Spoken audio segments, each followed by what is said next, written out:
राहुल गांधी की भारत जोड़ो यात्रा उत्तर प्रदेश में 3 दिन पूरे करने के बाद आज शाम को पानीपत यानी कि हरियाणा में प्रवेश करेगी। लेकिन इस पूरी यात्रा में एक नाम जो लगातार चर्चा में है, करुणा प्रसाद मिश्रा का, जो कि मध्य प्रदेश से आते हैं। हमारे साथ करुणा जी खुद मौजूद हैं। सुबह 6 बजे उठते हैं, राहुल गांधी की यात्रा में डंडा लेकर पैदल चल रहे हैं। आप जैसा कि विजुअल में देख सकते हैं, सुबह से लगातार चलते हैं वो। और इनकी उम्र जब मैं आपको बताऊंगा तो आप ताज्जुब करेंगे। इनकी उम्र है 88 साल। इनसे बात करेंगे और जानेंगे कि आखिर इस पूरी यात्रा में इनके जुड़ने का मकसद क्या है। करुणा जी, कहाँ से इस यात्रा को जुड़ने की प्रेरणा मिली? क्योंकि आप लोगों को ये जानकारी होनी चाहिए कि मैं सबसे पहले तो 44-45 में गांधी जी के साथ चला। इसके बाद मैं नेहरू जी से सन 60-61 में मिल करके, और उन्होंने मुझे कांग्रेस के में जोड़ने की बात की। और इसके बाद मैं उस समय शिक्षा ग्रहण कर रहा था। मैं किन्हीं कारणों से लेट हुआ। बीच में हमारे नेहरू जी की मृत्यु हो गई और मैं अनवरत अपना घर का कृषि का कार्य करता रहा, समाज में सामाजिक कार्य करता रहा। और मैं ज़्यादातर समाज सेवी संस्थाओं जैसे विनोबा जी के यहाँ से जुड़ा था। तो इस तरह से मैं अपना सारा समय अपनी खेती बाड़ी के बाद यहाँ देता था। अच्छा, लोग ये देख के ताज्जुब कर रहे हैं कि आप 88 साल के होकर लगातार चल रहे हैं। आगे इस सेहत का आखिर वजह क्या है? वजह सेहत की बात पूछते हैं कि राजनीति की बात पूछते हैं? पहले सेहत की जानना चाहिए। सेहत को मैं सदैव, चाहे घर में रहे चाहे हम बाहर रहे, हमारा भोजन दूध और केला मिक्स करके हमारे घर के लोग हमको देते हैं। आधा किलो दूध और 2-4 केले उसमें मिला करके देते हैं। यानी हम डायरेक्ट कैल्शियम लेने की कोशिश करते हैं दूध और केले से।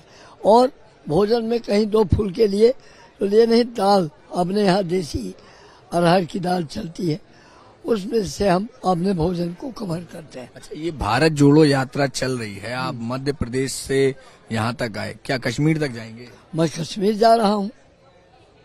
राहुल गांधी की यात्रा है ये, आपने उनसे मुलाकात भी की। राहुल गांधी ने क्या कहा था? राहुल गांधी जी ने हमसे चर्चा किया। और चूंकि मैं 2 अक्टूबर को अपने जिले में भारत जोड़ो आंदोलन गांधी चौपाल में मैंने किया, जो आप लोगों के सामने ये गांधी जी के हमारे पास वो है। और मैं बराबर इस चौपाल में चलते हुए तो मीडिया के लोग शेयर किए, इन्होंने हमसे चर्चा किया। ट्वीट करने पर उनके इन्होंने शेयर किया पूरे उसमें 2 अक्टूबर के। इसके बाद हमारी चर्चा हुई फोन पे।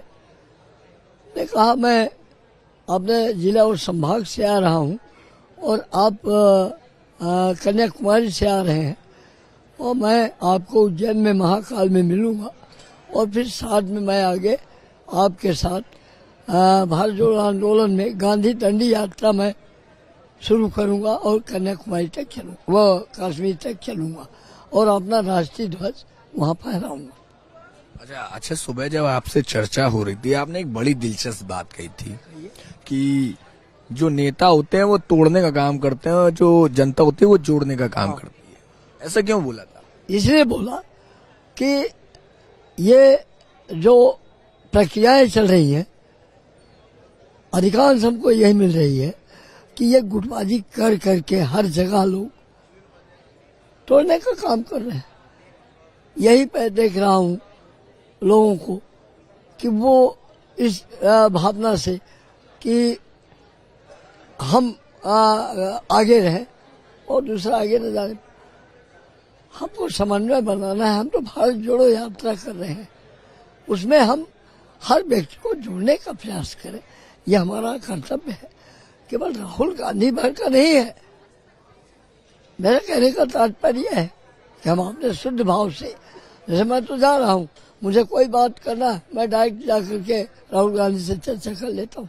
मैं किसी भी व्यक्ति से बात नहीं करता हूँ, न मैं अध्यक्ष माध्यम ही बना है। देखिए, हमारे ऊपर नेहरू जी ने हमारे कंधों पे हाथ रखा था, तो मैं अपना उत्तरदायित्व समझता हूँ कि यदि मैं इस राष्ट्र का एक प्रबुद्ध या कहना चाहिए कि बुजुर्ग नागरिक हूँ, तो हमारा ये पहला अधिकार होता है कि जिस परिवार से तीन लोग महत्वपूर्ण पदों में रह करके हिंदुस्तान में अपनी सर्वस्व कुर्बानी हमारे सेवा के लिए किया, उस परिवार से अगर कोई ऐसा नवयुवक, कोई ऐसा बालक सामने हमारी राष्ट्र की सेवा करने की भावना से जा रहा है, तो हमारा नैतिक धर्म होता है, नैतिकता है कि हम उसको साथ दे करके आगे बढ़ाएं। अच्छा, मैं आपकी बात पे वापस लौटूंगा। आपने जो कहा कि भाई नेता तोड़ने का काम करते हैं, ये सुबह बोला था, तो क्या राहुल गांधी नेता नहीं है? नहीं, राहुल गांधी अभी हम उनको नेतृत्व के दृष्टिकोण से अभी नहीं देख रहे हैं। अभी हम उन्हें ये देख रहे हैं कि वो हाथ जोड़ करके कन्याकुमारी से और कश्मीर तक जा रहे हैं। हम लोग यदि उचित देखते हैं तो फिर मैं नेतृत्व सौंपने का प्रयास करूंगा और प्रधानमंत्री बनाने का, क्योंकि उम्मीद पाई जा रही है कि अगर इस तरह का बालक, इस तरह का व्यक्ति, इस तरह का पुरुष सामने अगर निखर करके आ रहा है, तो वो हमारी सेवा करने काबिल राष्ट्र नायक यानी प्रधानमंत्री बनने लायक है। और क्योंकि हिंदुस्तान में गांधी जी के बाद ये दूसरी यात्रा है जो इस जल सैलाव पर जा रही है, तो ये 21वीं सदी के लौह पुरुष राहुल गांधी माने जाएंगे। ये मेरा खुद का अनुमान। भारत यात्रा है ये जो चल रही है, इसके अलावा आपने और कौन कौन सी यात्राएं की अपने जीवन में? बस मैंने पद यात्रा किया, ये जो डाकू डकैत संभल घाटी में मैंने यात्रा किया, भूदान आंदोलन में मैंने गांधी जी के साथ तो बहुत कम चला, पर विनोबा जी के साथ भूदान आंदोलन में मैंने बहुत चला और काम किया, ये मैंने किया। बिल्कुल, यहाँ पर हमारे साथ करुणा जी के बेटे भी हैं। क्या नाम है? नहीं, मैं बेटा नहीं हूँ। आप इनके साथ पोता लगा सकते हो आप। अच्छा, समान है हमारे। अच्छा, ये लगातार इनके साथ हैं, इनकी सेवा में भी करते हैं। यहाँ तमाम लोग हैं, पूरा कांग्रेस के कई सारे लोग हैं जो करुणा जी की सेवा कर रहे हैं, यहाँ पे ख्याल रख रहे हैं। क्या कैसा एक्सपीरियंस है? कहाँ से, आपने पूछा नहीं दादाजी इतनी उम्र में कहाँ से जोश आ रहा है?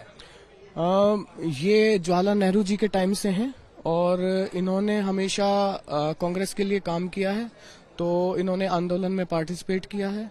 अब इनमें देखिए आप, सच्चाई का जो ताकत होती है वो कैसी होती है, और राहुल जी को जब देखते हैं तो इनमें वो जोश वापस आ जाता है कि ये उसी परिवार से हैं, वो ही नेचर है, उसी तरीके के इंसान हैं, बिल्कुल गांधी तरह हैं, गांधीवादी हैं। तो उस हिसाब से उनको देख के इनमें इतना जोश आया कि ये इस उम्र में भी लगातार चल रहे हैं और बड़े बड़े जो जवान सेहतमंद लोग हैं उनसे तेज चल पाते हैं। धन्यवाद। ये हमारे साथ थे एमपी तक पर करुणा जी, जो मध्य प्रदेश से भारत जोड़ो यात्रा में जुड़े और तब से लगातार हर दिन कई किलोमीटर अपनी डांडी लेकर डांडी यात्रा करते हैं, राहुल गांधी के साथ पैदल आगे चलते हैं। तो अब आगे ऐसे ही तमाम दिलचस्प जानकारी पाने के लिए देखते रहिए एमपी तक। हमारे साथ कैमरे पर हैं सिद्धार्थ और मैं आपके साथ मोहित कुशवाहा।